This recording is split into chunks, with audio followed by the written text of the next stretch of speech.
नमस्कार साथियों, आप लोगों के सामने एक बार फिर भंते शांति मित्र जी हैं। तो आइए हम लोग इनसे जानते हैं कि लेबर मजदूर एवं किसानों के हित के लिए बाबा साहेब बोधिसत्व भीमराव अंबेडकर जी ने क्या किए थे, क्या क्या योगदान है लेबर मजदूर एवं किसान के हित में उनका। नमस्कार भंते जी, आप हमारे दर्शक को बताएं कि बोधिसत्व भारत रत्न डॉक्टर बाबा साहेब भीमराव अंबेडकर जी का योगदान लेबर मजदूर एवं किसानों के हित में क्या है। बहुत बहुत साधुवाद, धन्यवाद।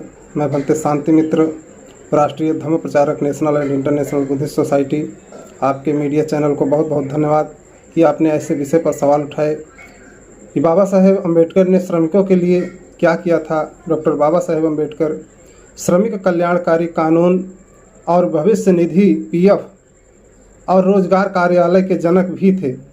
2 जुलाई 1942 को वाइसराय की एग्जीक्यूटिव काउंसिल में डॉक्टर बाबा साहेब अम्बेडकर को श्रम सदस्य, वर्तमान समय में लेबर मिनिस्टर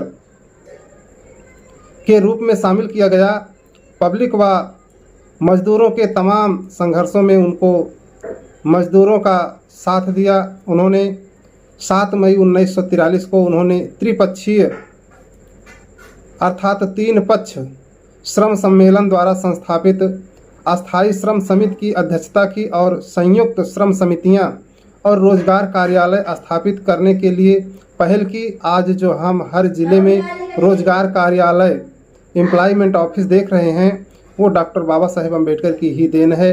श्रमिकों की सामाजिक सुरक्षा के लिए उन्होंने भविष्य निधि योजना, प्रोविडेंट फंड लागू करवाया। उन्होंने नौकरी पेशा लोगों के लिए काम के घंटे तय करने में भी भूमिका निभाई। उनका मानना था कि एक व्यक्ति का काम करने का घंटा निश्चित रहना चाहिए। अप्रैल 1944 में बाबा साहेब डॉक्टर अंबेडकर ने एक संशोधन बिल पेश किया कि निरंतर काम करने वाले मजदूरों को सवेतन अवकाश दिया जाए।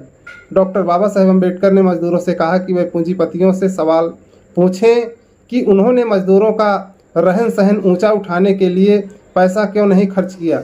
डॉक्टर बाबा साहेब अम्बेडकर के अनुसार औद्योगिक शांति स्थापना के लिए एक समझौता व्यवस्था, श्रम विवाद कानून में संशोधन और न्यूनतम वेतन कानून आवश्यक थे। अम्बेडकर ने किसानों के प्रति कौन से कार्य किए, ये बहुत ही उल्लेखनीय है। इसका फ़ायदा विशेषकर देश के किसानों को मिला। वाइसराय की एग्जीक्यूटिव काउंसिल में डॉक्टर बाबा साहेब अम्बेडकर को केंद्रीय सार्वजनिक निर्माण विभाग CPWD का मंत्री बनाया गया। इस पद पर रहते हुए बाबा साहेब डॉक्टर अंबेडकर ने अगस्त 1945 में बंगाल और बिहार के लिए एक बहुउद्देशीय दामोदर घाटी विकास योजना प्रस्तुत की, जो अमेरिका के टेनेसी वैली प्रोजेक्ट से मिलती जुलती थी। इस योजना के तहत सिंचाई के लिए पानी, जल मार्ग से यातायात, बिजली का उत्पादन आदि जैसे काम किए गए, जिससे देश के करोड़ों लोगों को लाभ मिला। नवंबर 1945 में उन्होंने उड़ीसा में वहां की नदियों के विकास के लिए एक बहुउद्देशीय योजना शुरू की, जो अंततः हीराकुंड बांध के रूप में कारगर हुई। डॉक्टर बाबा साहेब अम्बेडकर ने हीराकुंड बांध योजना में महत्वपूर्ण भूमिका निभाई। डॉक्टर बाबा साहेब अम्बेडकर का मानना था कि जल मार्गों का विकास कर सस्ते यातायात को बढ़ावा दिया जा सकता है। उनका कहना था कि बिजली का उत्पादन और सिंचाई योजनाओं का विकास भारत के औद्योगिकीकरण के लिए और आर्थिक विकास के लिए अति आवश्यक है। उन्होंने भारत की खनिज संपदा के विकास और उत्खनन के लिए एक विस्तृत योजना प्रस्तुत की और जोलॉजिकल सर्वे ऑफ इंडिया का पुनर्गठन किया। डॉक्टर बाबा साहेब अम्बेडकर का मानना था कि भारत का विकास औद्योगिकीकरण से ही संभव है और औद्योगिकीकरण करने के लिए राज्य समाजवाद अनिवार्य है। इसके साथ ही ग्रामीण क्षेत्रों के विकास के लिए भूमि सुधार और खेती में सहकारिता को लागू किया जाना चाहिए। ये बाबा साहेब के द्वारा किसानों के प्रति किए गए महत्वपूर्ण कार्य थे।